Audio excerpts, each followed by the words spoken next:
Bonjour à chacun et à chacune. L'hiver est bien installé, ses rigueurs nous invitent à revêtir les vêtements chauds de saison. C'était aussi l'hiver lorsque, dans les Pyrénées, Bernadette et ses sœurs se sont rendues à la grotte de Massabielle, non loin de Lourdes, pour aller chercher un peu de bois mort afin de chauffer la famille qui était confinée dans le cachot, le seul endroit où on acceptait encore de les loger.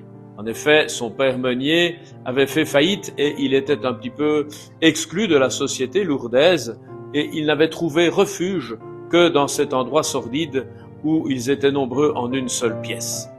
Et c'est là, devant cette grotte, cet endroit où l'on gardait les cochons, que Bernadette fait cette expérience étonnante d'une présence, celle de Marie, celle de la Mère de Dieu.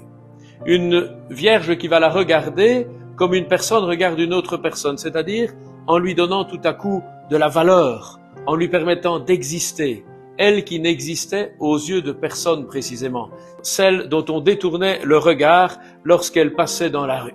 Elle était méprisée, n'avait pas le droit ni même d'aller à l'école, ni au catéchisme, elle était illettrée, c'était particulièrement des laissés pour compte de la société lourdaise.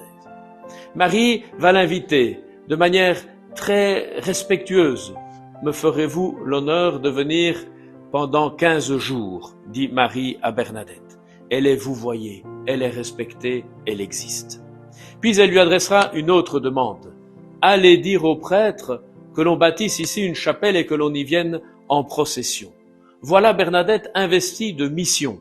Une mission délicate car le curé de Lourdes est un personnage impressionnant. Mais Bernadette, qui ne manque pas de culot, s'acquitte courageusement de sa tâche. Pendant 3 années, nous sommes invités par les sanctuaires de Lourdes à méditer cette mission reçue de Bernadette.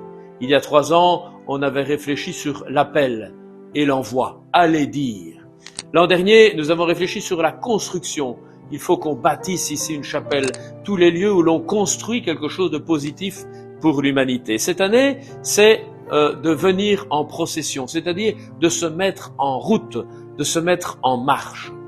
Voilà que nous voulons vivre cette année encore ici à Arlon, la neuvaine à Notre-Dame de Lourdes, qui est toujours un temps privilégié, un temps béni, comme une grande retraite pour nos différentes paroisses.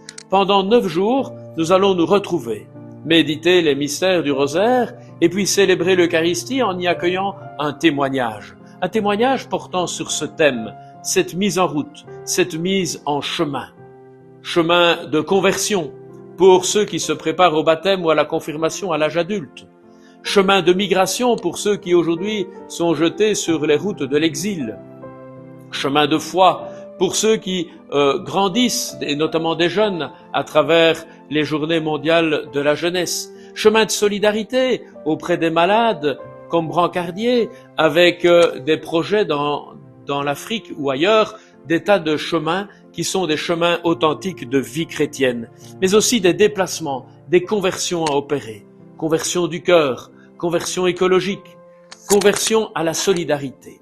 Voilà toute une thématique très belle que nous allons décliner pendant ces 9 jours avec Marie et en communauté d'église. Concrètement, nous commençons cette neuvaine le 3 février. À 18h, rendez-vous à l'église Saint-Martin pour la procession au flambeau et l'Eucharistie solennelle d'ouverture de la neuvaine. Le lendemain, c'est un dimanche où nous retrouvons de nouveau à l'église Saint-Martin, même heure. Et puis, les jours suivants, nous serons à la chapelle Saint-Bernard jusqu'au 11 février.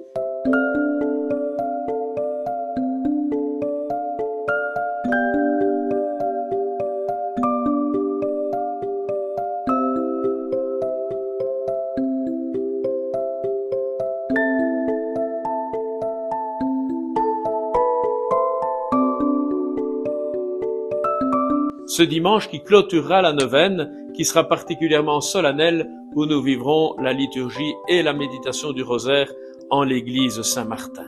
Voilà une opportunité à ne pas manquer pour vraiment prendre une grande bouffée d'oxygène spirituel, se ressourcer et surtout se laisser mettre en route, comme Bernadette, pour vivre un chemin intérieur, un chemin de renouveau. Je vous donne donc rendez-vous le 3 février prochain.